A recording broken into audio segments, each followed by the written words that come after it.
In the Northeast, I always tell this, people study without a plan.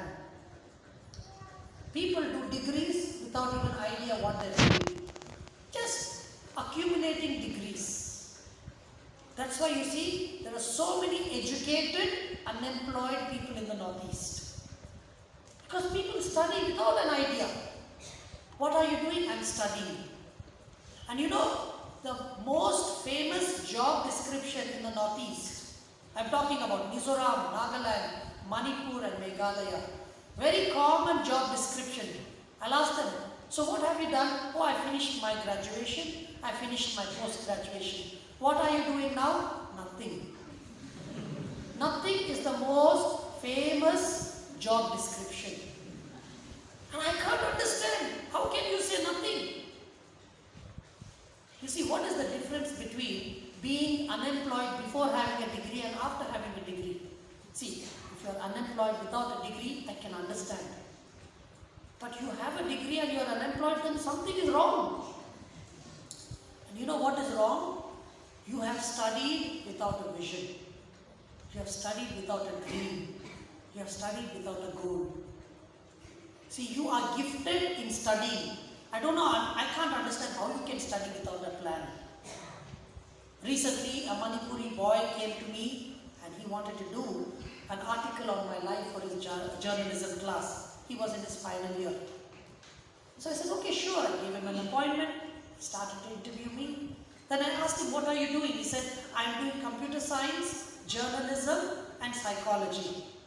I said, wow, that's wonderful. So which one are you going to pick on the three with your career? He said, none of them. I want to start business. I said, then why did you study? He said, I don't know. Can you imagine in his final year, he's saying, I don't know why I'm studying degree. I said, what will this degree do for your business? He said, nothing. Friends, it's about time we have a goal in life. We have a purpose in life. Don't say that I am from the tribal area. No! Every tribe can be used to the greatest extent by Jesus. There is no excuses you can give. As long as you have Jesus in your heart, I believe that you have the equal potential to impact the nations. I remember Mr. Hawking, D.P. Hawking. Have you heard of him? The Bible man. Can you imagine what he's doing? Incredible. I am amazed that his visiting card, printed by the government of India, has John 3:16. He is an amazing man of God, coming from Manipur. If he can make an impact, what are you doing? But you must have a goal in life. You must have purpose in life. You must believe that God has a plan. First thing, believe that God has a plan for me. And when you have that faith in Christ, that faith becomes a reality. And for me, when I gave my life to Jesus, even though I had nothing, no talents, no character, no health, no education, I believed that God had a plan for me. It starts with faith. And with that, I started to rise up. And God brought me to the place where I'm at. Same thing with my wife. My wife was raped when she was 7 years old. She was raped again when she was 9 years old. And when she was 13, she was in the 9th standard. She was on her way to the school.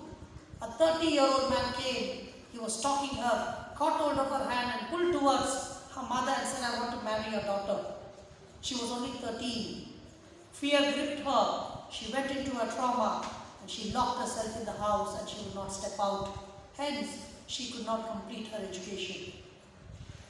But in spite of that, today, God has taken her to 20 countries. She is able to sing in Tamil and in Malayalam, a very difficult South Indian language, so well that even the locals cannot sing like her. And she is from the Northeast. You see, you have to believe that God has a plan for you. You must believe. So friends, take your life serious. Your life can bring a change in our country. The tomorrow of Manipur is in your hands. If you stand up for truth, righteousness, purity, you will see things will change. You see, the AIDS level in Manipur is very high. And the Christianity in Manipur is also very high. So what are people thinking? How come there is so much of AIDS when there is so much of Christianity? You have to change that information. The way you live will make a difference. And here, if an ordinary person like me can be used by God, He can use you.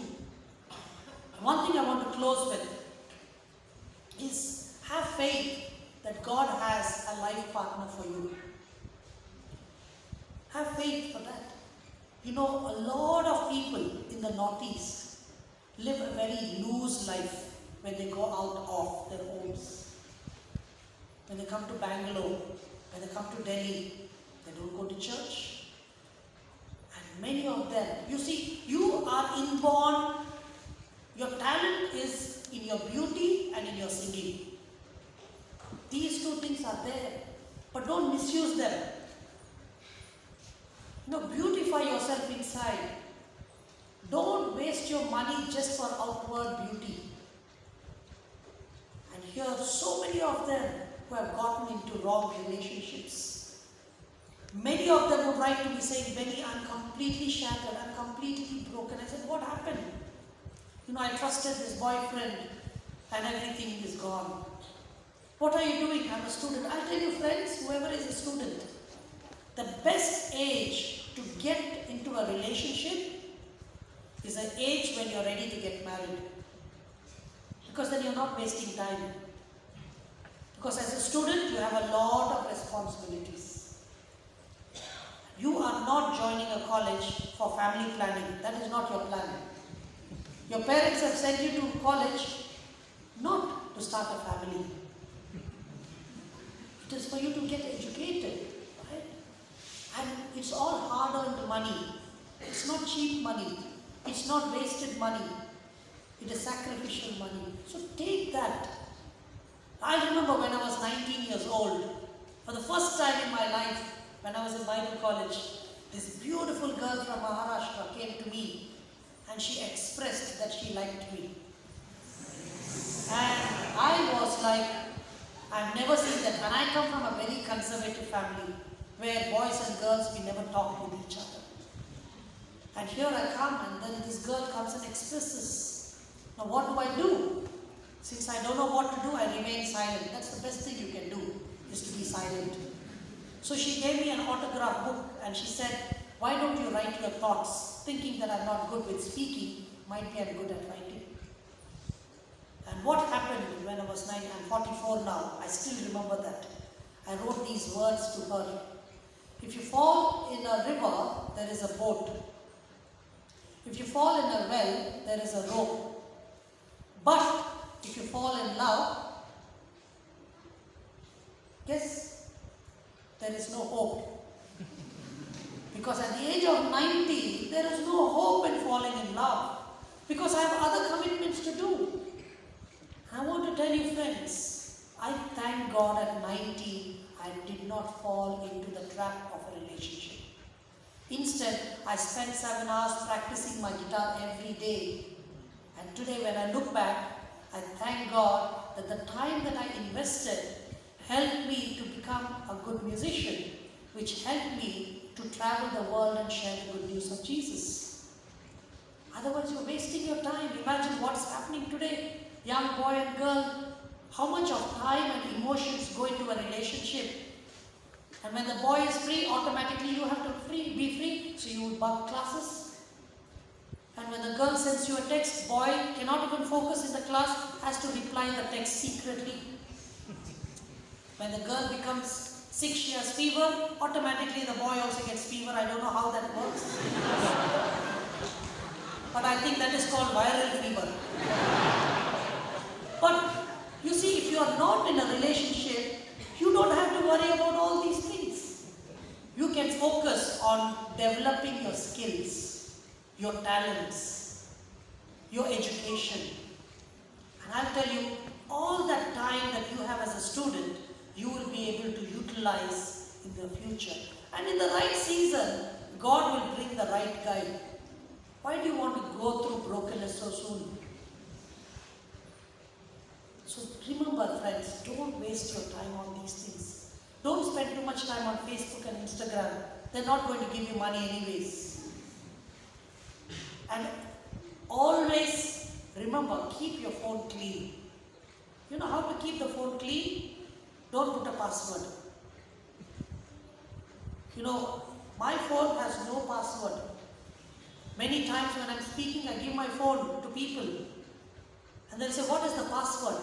Because I want them to take some pictures. I'll say, I don't have a password. They are shocked. They think I'm from 1947. But I'll tell you, my phone has no password because I have nothing to hide. Anyone can open and see anything.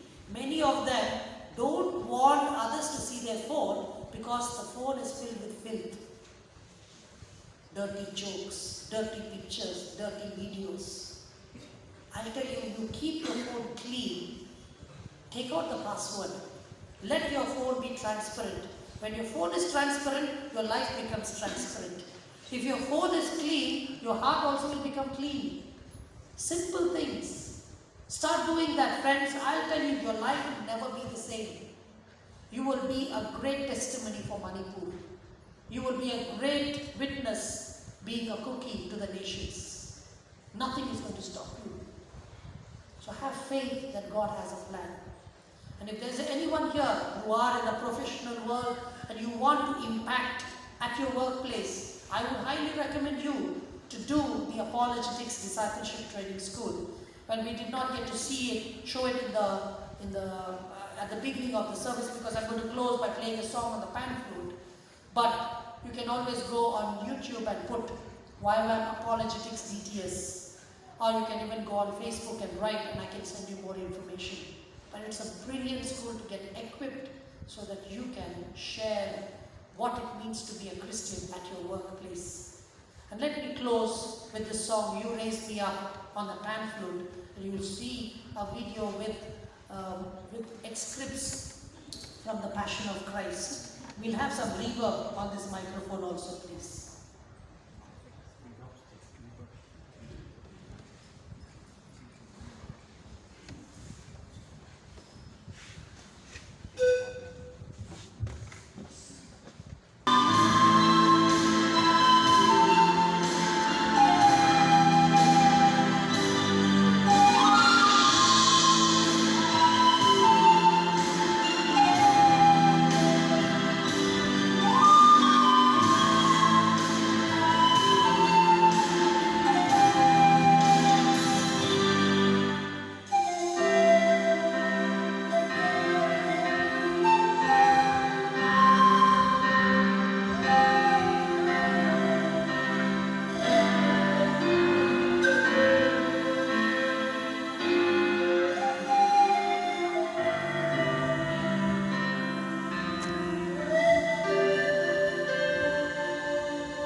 Closed.